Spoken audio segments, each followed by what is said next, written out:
And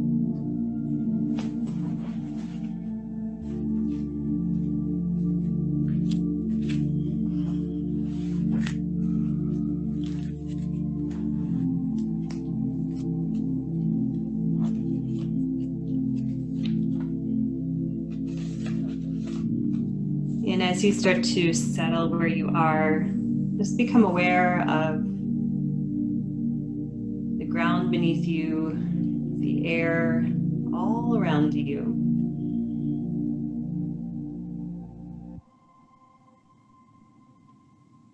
And then start to shift that focus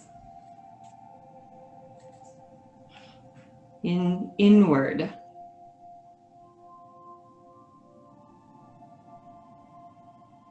So aware of where you are in space, but then taking that awareness and drawing it inside.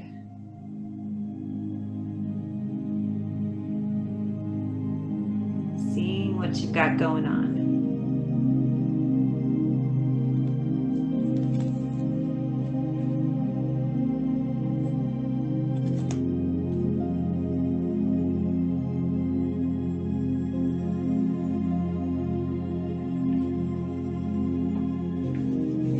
As you make this full arrival on the mat, I want to go ahead and share the fourth of the mantras from the Thich Nhat Hanh book, How to Love, that I've been sharing last week and this week. So we're up to number 4 of 6. And the fourth mantra is one you can practice when you yourself suffer. So those that were with me on Wednesday, that mantra also dealt in suffering. This is focused on ourselves when we suffer. So he says, "Darling, I am suffering. Please help." There are only 6 words, but sometimes they can be difficult to say because of the pride in our hearts, especially if we believe it was the person we love who caused our suffering. If it had been someone else, it wouldn't be so difficult. But because it was them, we feel deeply hurt. We want to go to our room and weep. But if we really love them, when we suffer like that, we have to ask for help. We must overcome our pride. So that is our fourth mantra, I am suffering. These mantras are tools that can guide us to this place of greater love. Love that we reflect back to ourselves. Love that we radiate out towards other beings. So this really, just like Wednesdays, this really resonated with me right now, because we're all dealing with a form of suffering, maybe more than one. There's a lot of struggle in the world right now.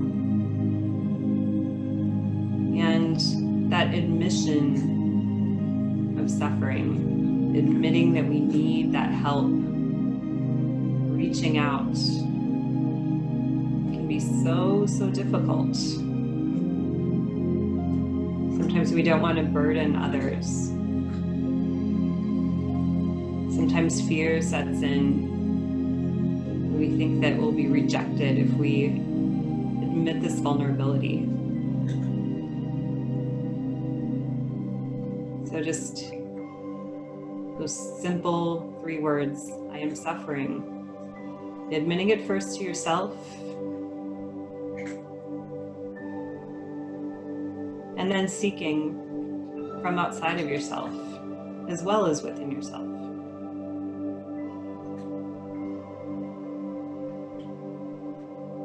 Start to use your breath here to anchor into this moment and this intention.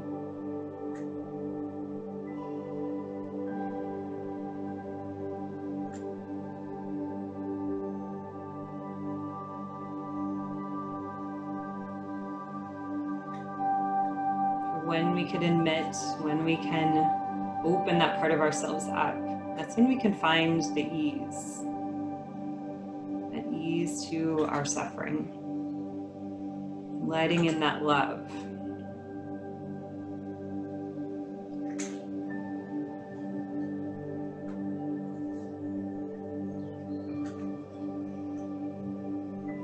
Our breath within this yin practice does not have to be anything too big of a departure from our natural breath. So try not to strain in your breath, but just let it expand and become connected.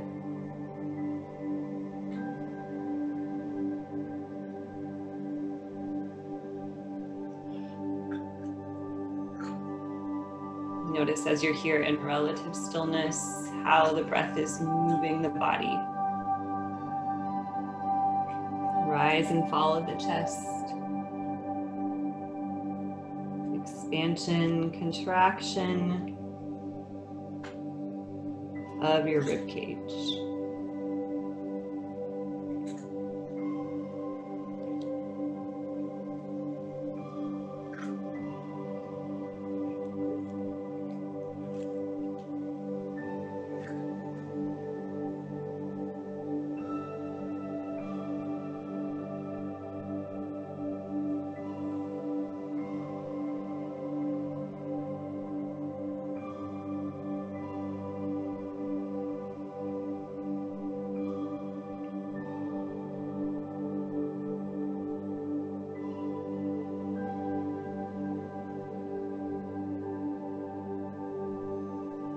Few breaths more in this first position.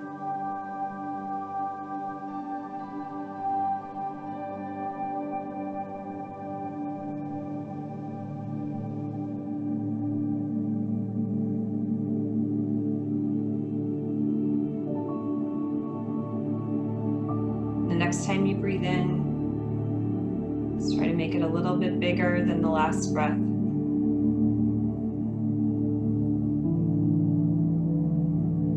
Open your mouth slightly and gently sigh back out.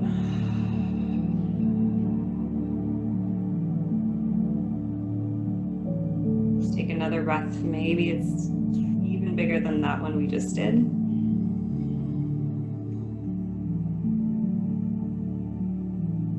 Open your mouth, deep sigh out.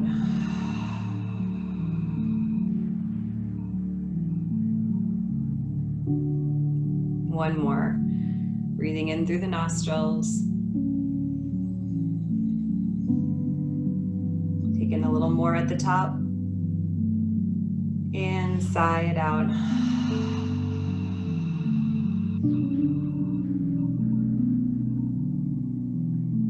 Good. Now let your breath return to that rhythm that you just created. Take a beat here. And then start to find some movement as you're ready to come back into that mobile awareness. And you might start pretty small and eventually lengthen out to a full body stretch.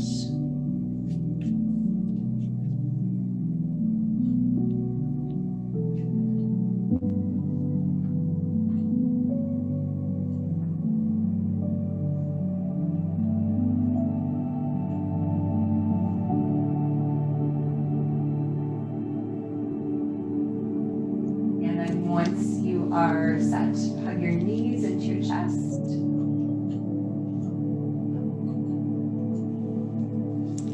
And go ahead and roll over to one side. Either side is good.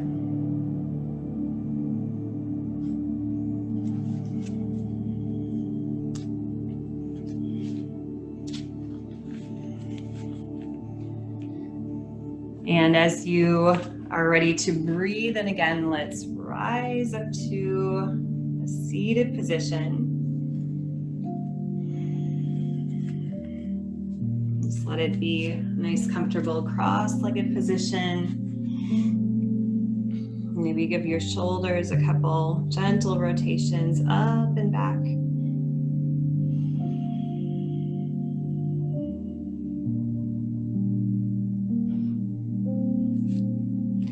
And then go ahead and find a twist over to your right. Just a nice gentle twist left. Hand comes to the outside of your thigh. Twisting from your torso, still sitting up nice and tall.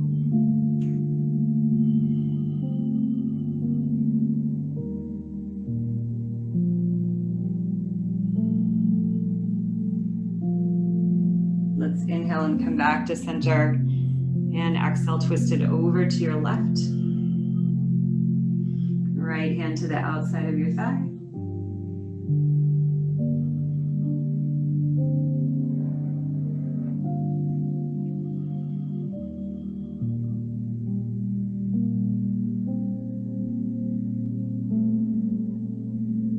Take another full breath more.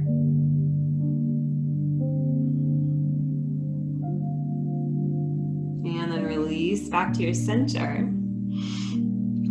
And from here, we're going to come up onto our feet, come up to standing. It's the only time we'll be here. So we'll get this one taken care of and then we can come back down to the mat. And whenever I do this, I always cut off my head, but it's okay. If you have a blanket or a pillow that you're using as a prop, you might opt to tuck that soft item into your hip crease here.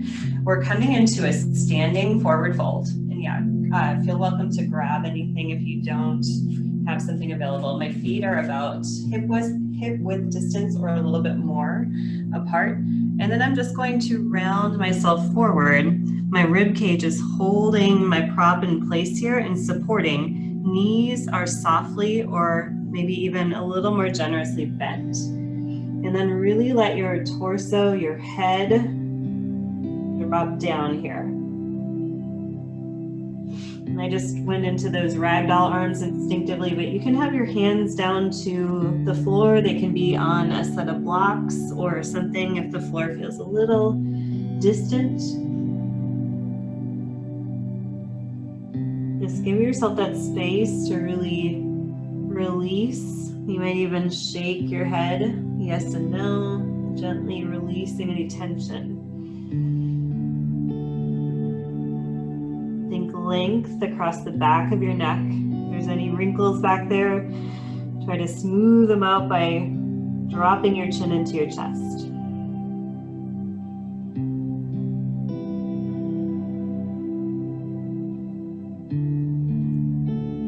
As you settle in this position, if you do want to go for ragdoll grabbing opposite elbows, but I'll just add a little more weight to your torso. You might need it, you might not.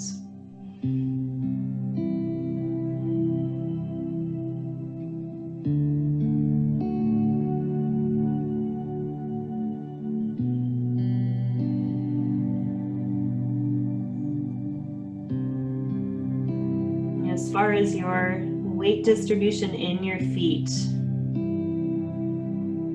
if you feel like you're back in the heels, bring it forward just a touch, but not too exaggerated. We want to be grounded through all four corners of the feet. Same thing if you're rolling in toward the arches or rolling out. Maybe even play with that weight a little bit. Rock it forward, back, side to side. Settle in, really nice and grounded through the feet.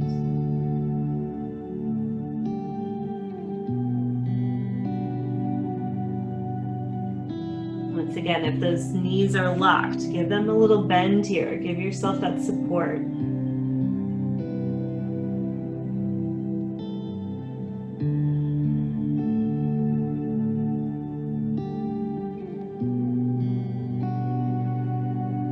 If those ragdoll arms get to be too much, you can always drop the fingertips back down or switch which forearm is on top here. Almost there.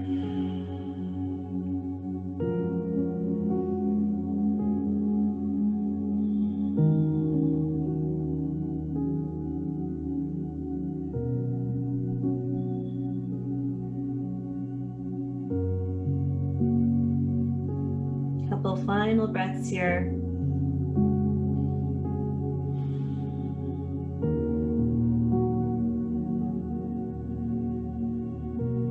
And then release your arms.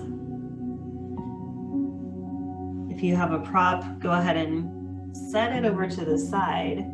Really soften into those knees, bend them quite a bit here and round your spine, rolling all the way up to standing. Head and shoulders come up last. And I'm gonna roll my shoulders up and back, twist side to side. Or maybe you're just standing in stillness, enjoying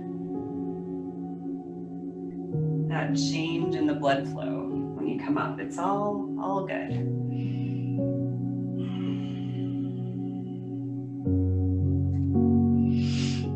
And once you've had the movement that you need, as promised, we'll come back down to the mat here. And I'm going to set my blanket over here to the right side of my mat and come on up to all fours and take a few rounds of cat and cow or some movement of the hips, maybe a circling back of the hips. Maybe you just chill in a child's pose. These next few breaths are yours to utilize as you need before we get into the next longer hold.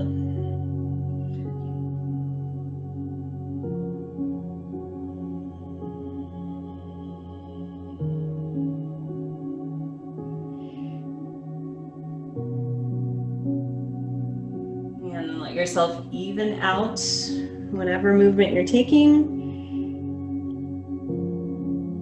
We'll reset back in our neutral tabletop spine.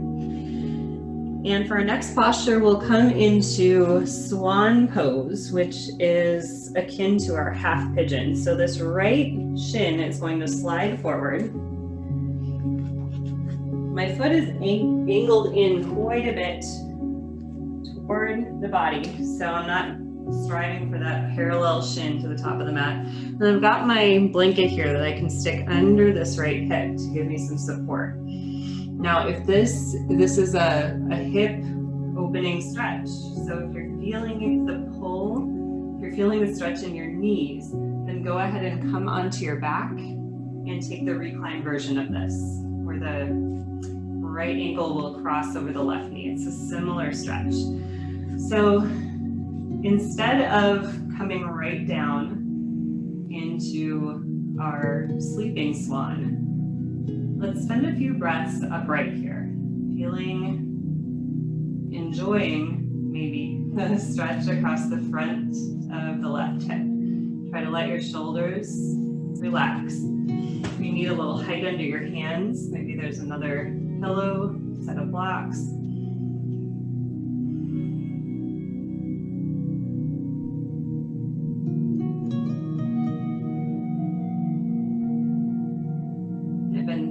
Exploring within this shape in both my yin and active practice this week, just spending a little bit more time with the torso lifted. So you can stay here, or you can also sweep this left arm up to the sky for just the last breaths. That'll just really elongate along this whole left side of the body, really intensifying that hip stretch in the front of the left side. Take another breath in. And then as you exhale, releasing that arm down. And then if you want to come forward into sleeping swan, I've conveniently got my pillow right here. You can use a prop under the forehead, under the chest, or maybe you come all the way down to the mat.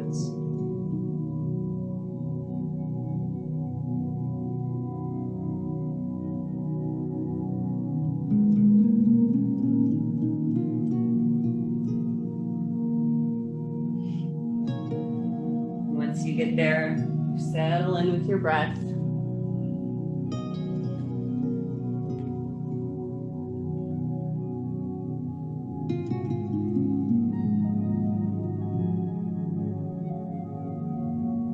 Notice if you're hanging on in your legs, your shoulders. Try to soften where you can.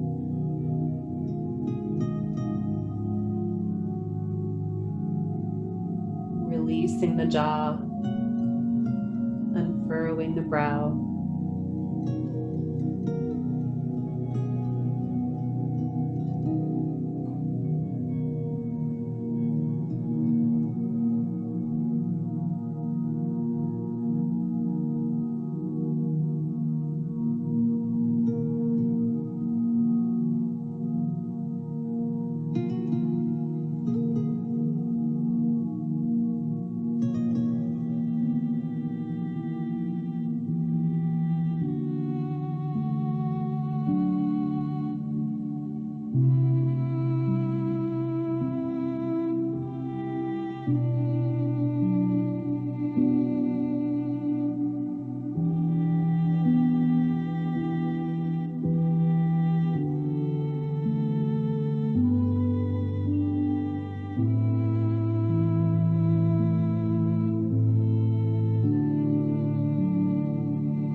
Take another breath here.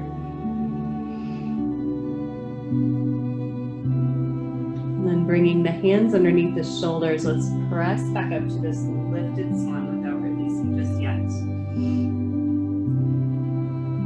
And then start to bend into your left knee to bring the heel toward your glutes. Right away, you'll feel a few things here. And if you're feeling enough, then don't worry about moving on. And reach back with your left hand. Maybe it meets your ankle or your foot. If it doesn't, it's okay.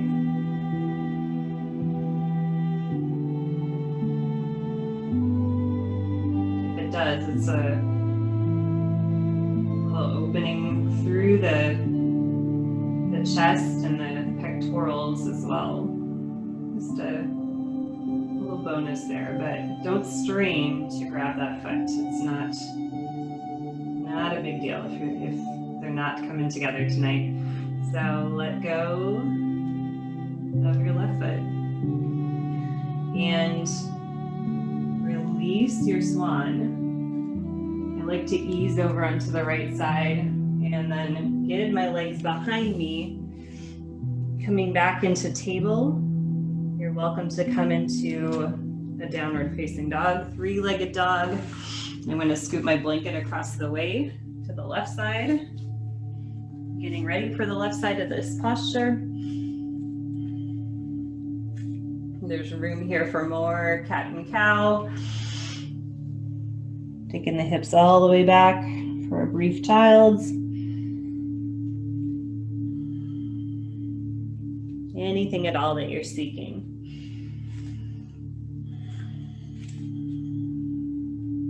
And then once you're ready, coming right into the other side. Left shin slides forward.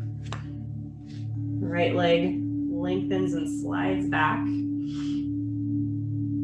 Blanket wedged right under that hip, just so I'm not floating, holding myself in space, using all that energy to hold myself up. And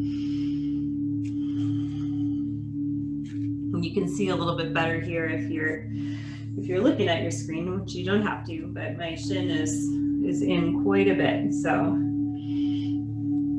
definitely not cranking that angle of the leg. Crank anything in our yin practice if possible. So spending these first moments here upright, and going back for a little height under my hands.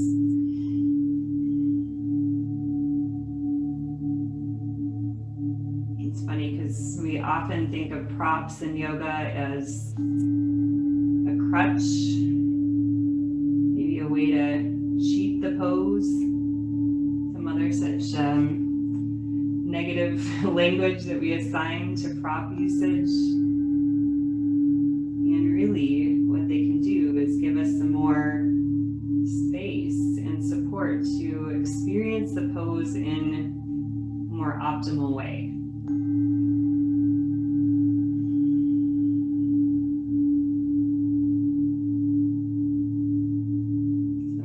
Approach it like that when you're making that deliberation in your mind. Do I use a prop or do I not?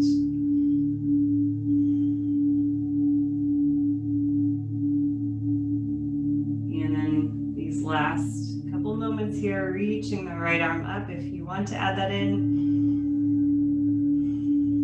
if it causes a big strain in your low back, leave it out. Feel that length on the right side of your body. One more breath in here. And exhale, arm drops down. Chest also comes down if you want. We can always, in pigeon or swan, we can stay upright the whole time. It's the lesser opted option, but it's a place you can stay if you want.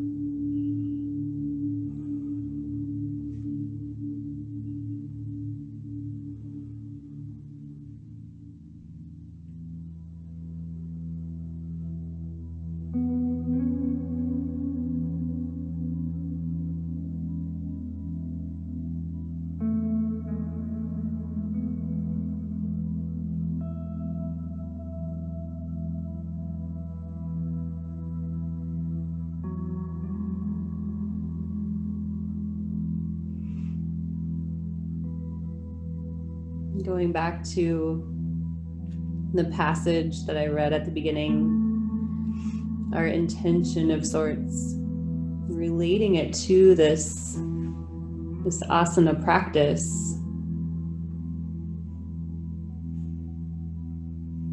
Our practice of yin brings us into uncomfortable spaces. Yoga in general will do that. In some poses more than others. And it's what we do with that. Can we accept that uncomfortableness, discomfort, or do we run away from it? It's the same with our emotional suffering. Can we sit with it? Can we be okay with it? Can we admit it? Can we reach out?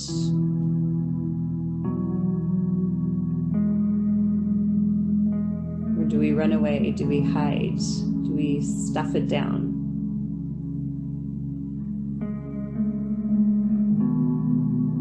We've all done that. So if you're thinking, well, yeah, sometimes I do that, it's not a reason to judge yourself. We all have been there.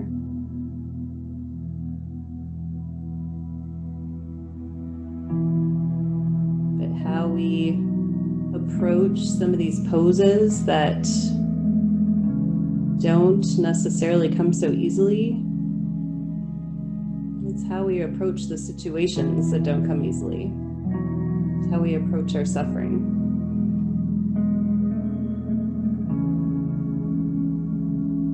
A couple more breaths where you are.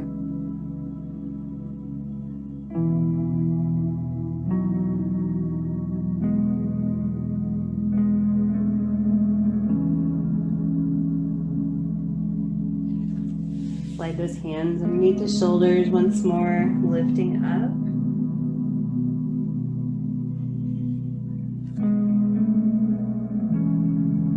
And bend into that right knee. Maybe the foot only comes this little tiny smidge off the floor, and that's all right. If you reach back and get that bind, or if you don't, it is all good.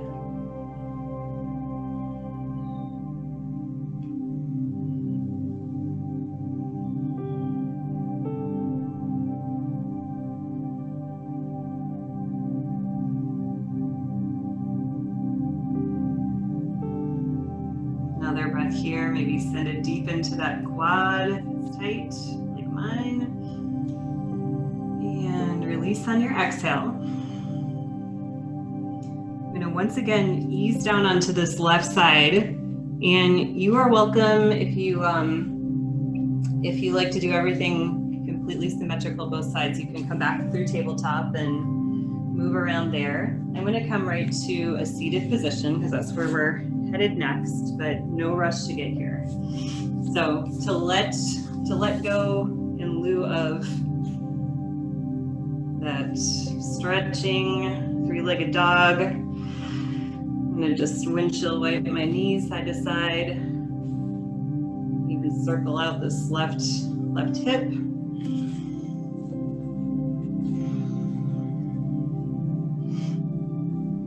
So going back to our props, what may come in handy in this next pose could be a blanket or something a little higher that you sit on. And we're going to find a butterfly position, Baddha Konasana. And if your heels are quite in toward your body, maybe let them release out to make more of a diamond shape with your legs. And then take a couple breaths here up tall.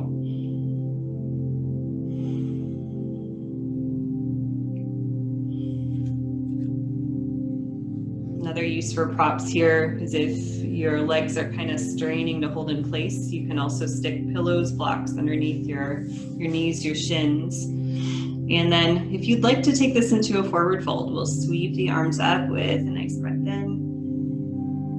And fold forward, exhale, round the spine. Feel your low back start to open up.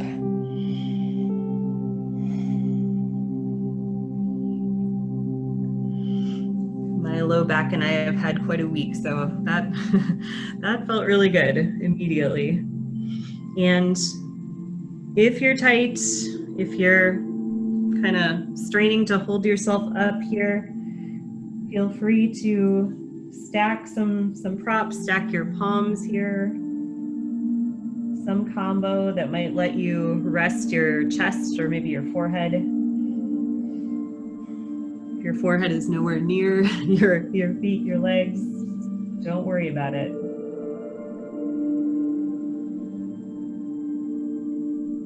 This isn't a big ego-driven practice, but you know, that ego, it's always there. It still creeps in. Forward folds. Other places where we kind of make these value judgments on our flexibility or where we're lacking. So just try to let that go.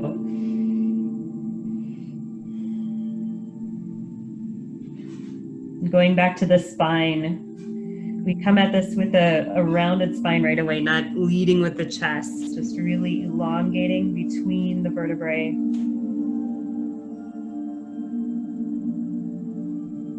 Stretching all that wonderful connective tissue.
I spoke to this on Wednesday as well. Some of you heard this already, but when we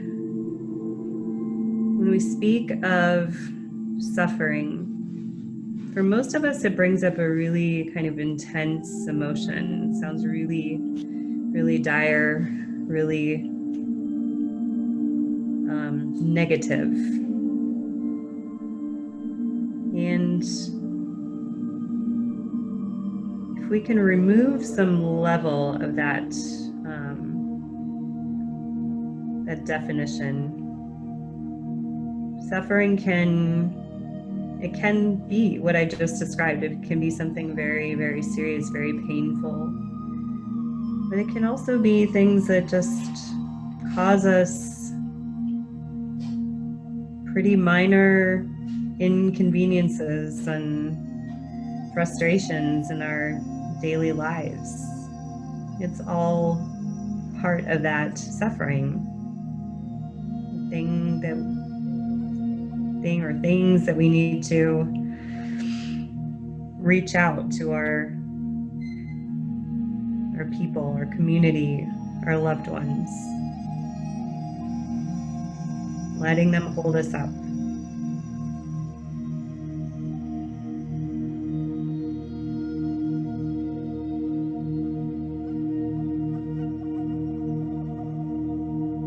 Take a few breaths more.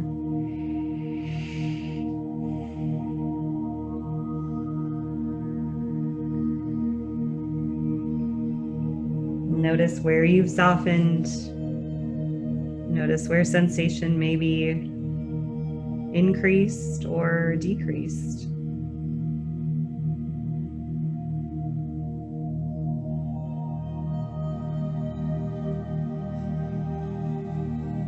And then take a nice inhale. As you exhale, walk yourself up. Kind of like our standing fold, just enjoy this sensation of having your torso lifted. And I'm going to turn to the side for this option to release. If you really felt that in your spine and want to take a counter pose of a reverse tabletop, gentle back bend. If that's not gentle enough, you can also just have your hands behind you, fingers forward, fingers back even, and lift the chest.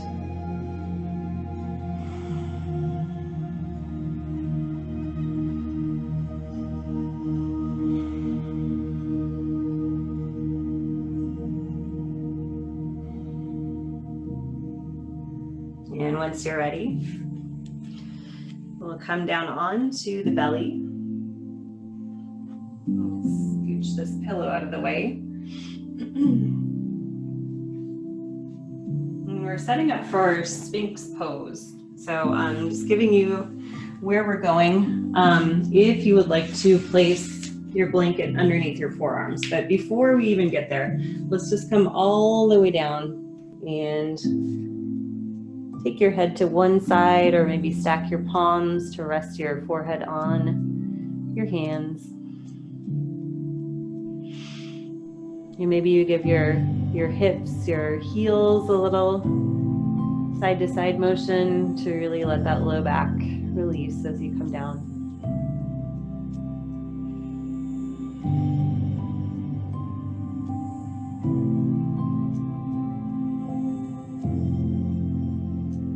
Have an ear down to the mat. Try to remember which one you've got here. Take another couple of breaths. Let your feet widen out toward the corners of your mat.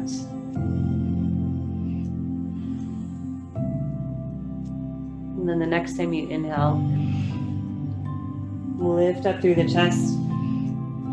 Bring your elbows underneath your shoulders. Flatten your forearms, your palms, but let the hands be soft. And if the elbows aren't stacked right underneath the shoulders, they can be slightly forward. If they're in like little cricket wings, then we're straining to hold the chest in place. So give yourself that support where you really don't have to do a whole lot to lift your chest here. And then make sure the shoulders are not coming up toward your earlobes.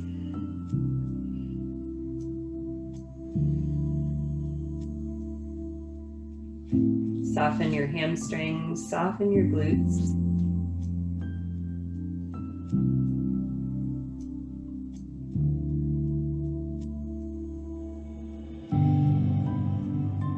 If it would help in the back of your neck, you can release your chin down toward your chest. Just make sure the chest doesn't also drop down.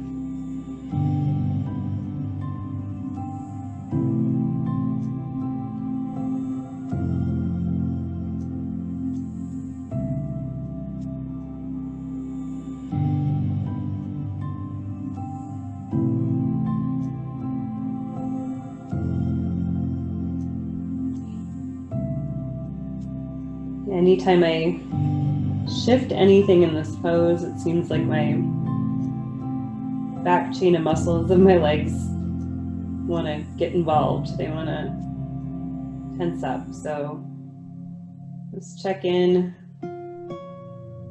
with those hamstrings and glutes in particular. Re-release them when you need to.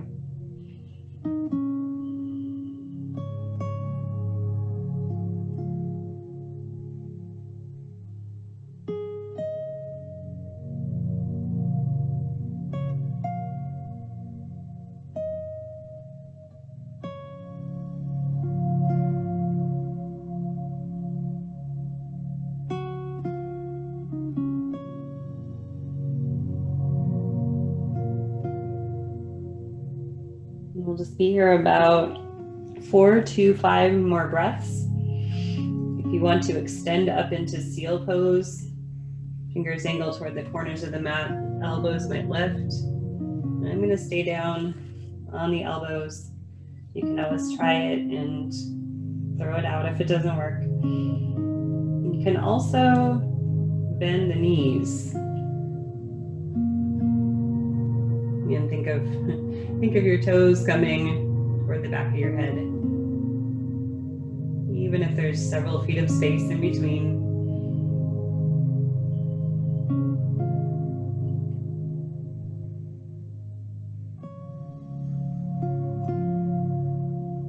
Last breath right here.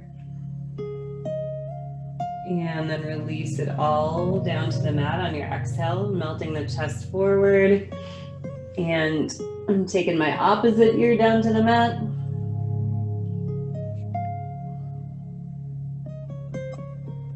Release that low back once again. If you need more of a release for your low back, feel free to go back to child's pose in lieu of hanging out here in this prone shavasana.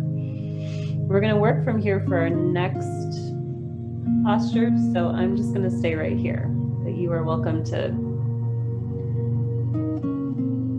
go back to a nice big rounded spine if you need it.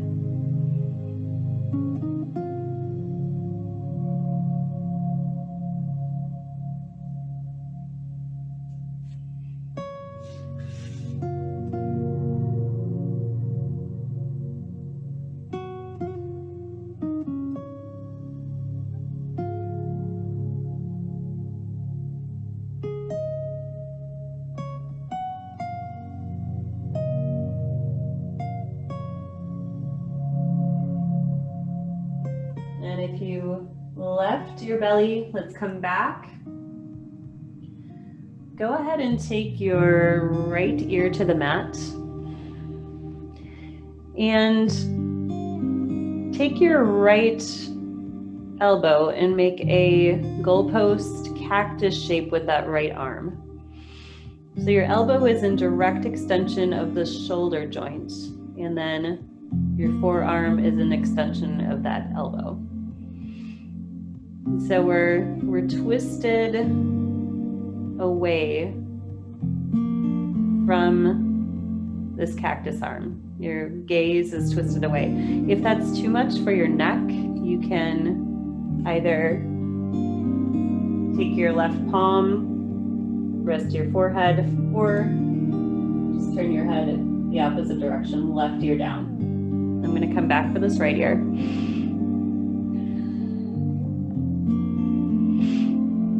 So if you turned your head at all, if that was just getting into your neck way too much, stay right where you are. If you would like to possibly move on from where you are, bend your left knee, bend your left elbow, and then start to press your way up onto your right hip. Okay, and this left bent knee now becomes a kickstand. Left toes behind your right leg. Sorry, it's a lot of left and right. With this cactus arm, you'll notice this is pretty intense. It's more intense than the straight arm version that we normally do in my class. So if it is too much and you still want this really nice, delicious shoulder opener, you can also take this right arm out in a straight line, okay? That might be more accessible.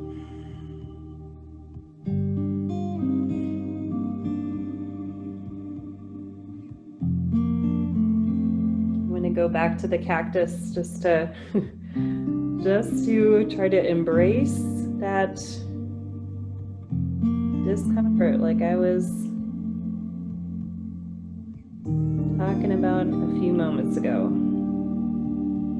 So my left knee is not very open. Keeping that knee dialed forward is a way to not get too far into the shoulder, not forcing my way in.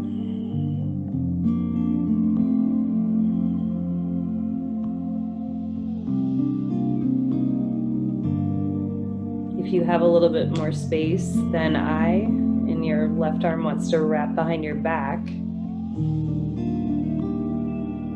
I'm not quite open enough to get there, so I'm just going to stay with left hand bracing in front of me.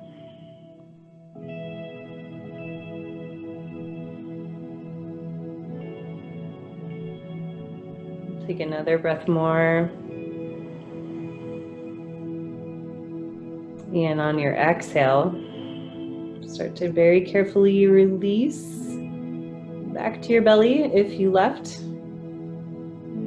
If you've been here the whole time thinking, thank goodness I didn't go for any of that other noise, then bravo. Sometimes the hardest thing we do in a class is knowing what to leave out. So reach your right arm back, release that shoulder. Maybe interlace the hands at the tailbone and take a nice chill version of locust pose, pressing the knuckles back, lifting the chest just a tad. Not a big back bend, just releasing that right shoulder. And then we'll turn left ear down to the mat, coming right for that other side. Take your left elbow at a cactus, 90-degree bend.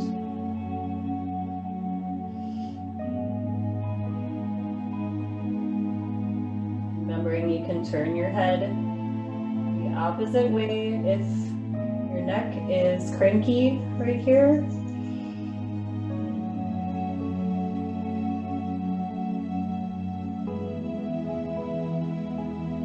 And if you're feeling okay, right elbow bends, palm flattens, right knee bends, and then we'll start to press up onto the left hip. The right leg making that kickstand, or maybe just resting behind. And kind of do more of a little, like your legs are a little scissors here. That feels a lot better than bending my knee. Sorry I didn't give that option on the other side.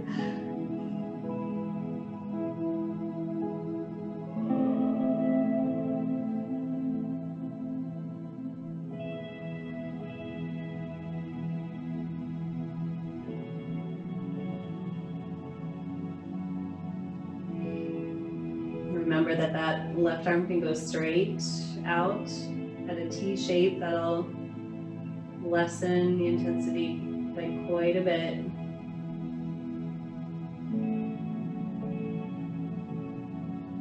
The belly is there for you if you need to let it go.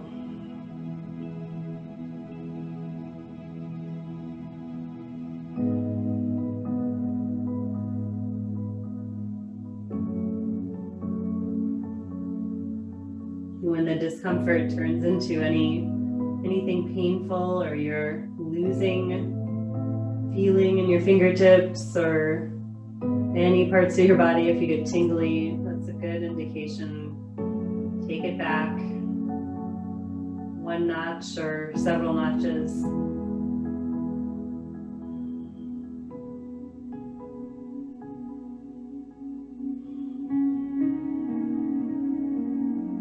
Final breaths.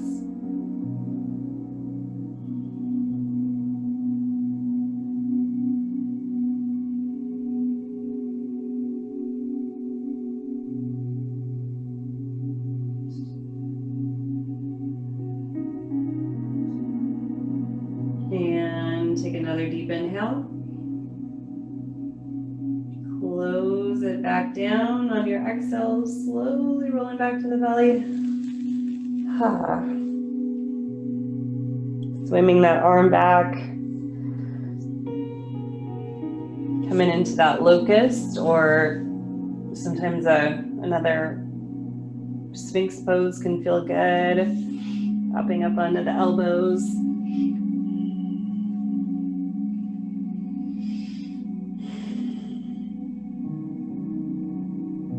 And then once you're ready for it,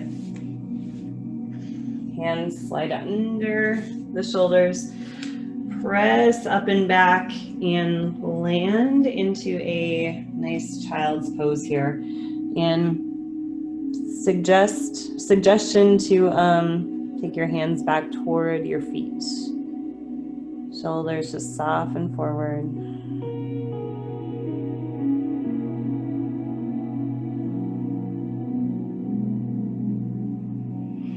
Give yourself a little temple to temple massage here, rolling your forehead.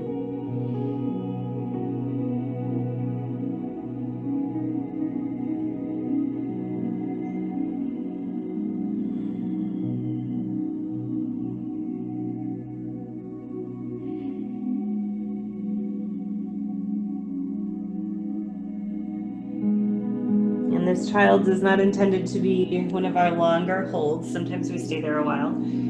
That said, you can stay there longer if you are feeling pretty good where you are. Otherwise, as you are ready, we'll transition down to the back. The props you may wish for in Shavasana, we have those guys nearby. And we'll come all the way down to the mat. Knees hugging in, rocking side to side.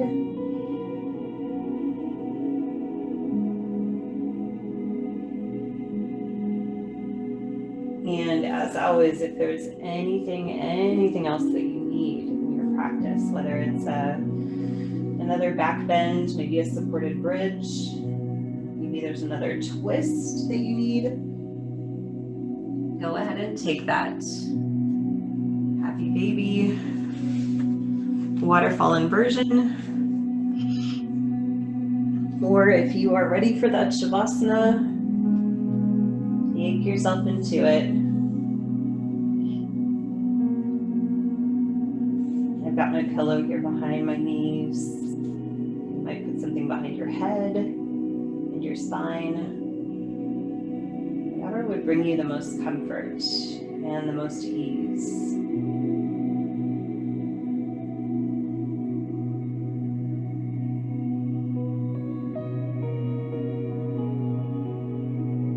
The beauty of this practice, one of the many things that I love. It's just as we are striving to find sensation, which can be uncomfortable, we're also trying to find that ease, to be okay with it, to soften. And in this last pose, finding the ultimate version of that. As you become still, let go of any remaining tension, and let yourself be completely at rest.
If you need some more time where you are, please feel free to stay.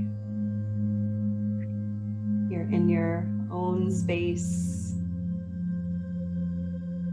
You can stay as long as you like. If and when you are ready to come back into some movement, just let your breath lead the way, deepening into it.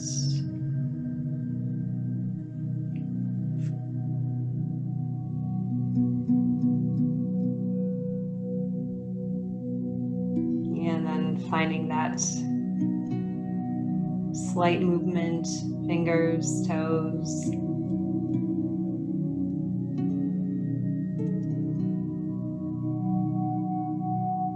Stretching long.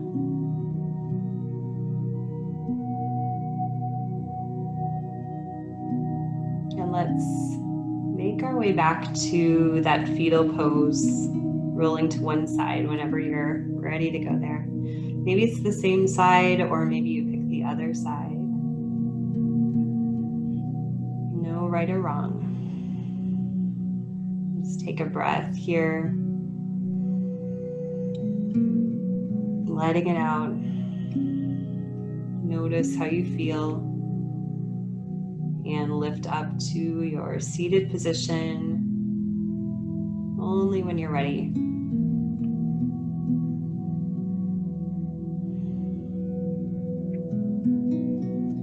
And once you're sitting up tall, we'll pull those hands right into the heart center. Thumbs attached to the sternum. And chin bow slightly into the chest. And take a moment here. Feel the gratitude. Feel the love in this little community.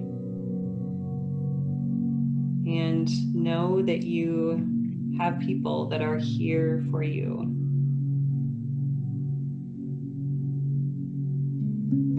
And acknowledging that community, that love, that light, and sharing that with each other as we close our practice, saying Namaste.